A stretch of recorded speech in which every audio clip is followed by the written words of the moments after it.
North Korea has said that its recent missile tests were tactical nuclear drills overseen by leader Kim Jong Un and comes as a response to US-led drills in the region.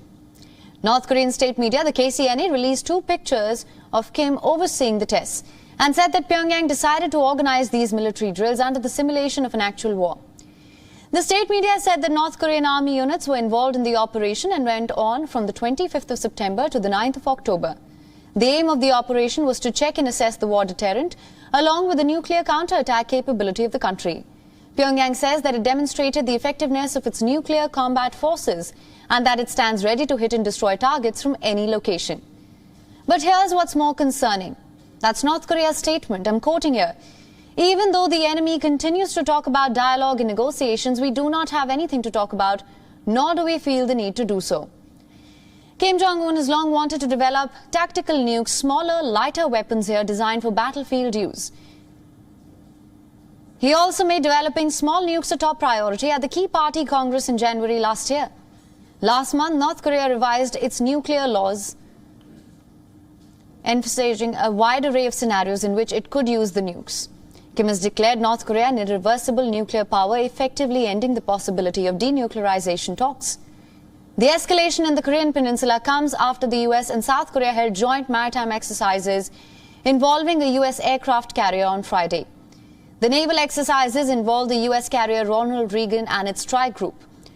Prior to that, the Navy forces of South Korea, Japan and the United States had also conducted joint drills.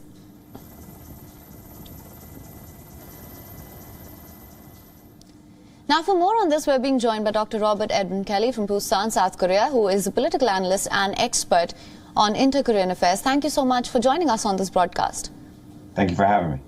Now, North Korea has declared that these latest drills were tactical nuclear tests, a sign of the heightened tensions in the region. How do you assess the situation? Yeah, I think the North Koreans are conventionally pretty far behind South Korea, and certainly South Korea's American ally. And so the North Koreans have leaned pretty heavily into missiles and nuclear weapons. As you said in the lead-up report, they're developing these smaller, lighter weapons to use on the battlefield. And that's primarily because the North Korean army can't actually win a conventional engagement anymore, or at least we believe so, right? I mean, the Russian campaign in Ukraine has really emphasized that issue. And so I think the North Koreans are now looking to equalize the battlefield, if you will, by deploying smaller nuclear weapons, and that's what you're seeing in the tests.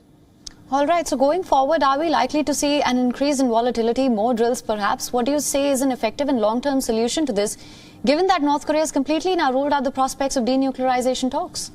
Yeah, there is really no great solution to this, right? I mean, talks would be the best, right, when the North Koreans actually come and they meet, some kind of set of international obligations, not the NPT, but something similar to that. They'd have inspectors or cameras or something like that, and South Korea might disarm some section of its military in response. That is what Donald Trump at least was aspiring toward, we think. That's what the previous South Korean president wanted also. But as you said in your report, it just doesn't look like the North Koreans want to do this, and they keep telling us we're not going to denuclearize. And so that's really sort of forcing the discussion in South Korea, where I am, in different directions. Maybe we can use missile defense. Maybe South Korea should build its own nuclear weapons. That discussion has come alive in South Korea in the last year or so. Maybe the Americans will reintroduce nuclear weapons here into the region. I mean, there are all kinds of other things we can do, but almost all of them look much more sort of escalatory. The current South Korean president suggested striking North Korean missile sites in a crisis. That's hugely risky, too. So, I mean, we're in a tight spot, which is why these things keep happening. There isn't too much that we can do.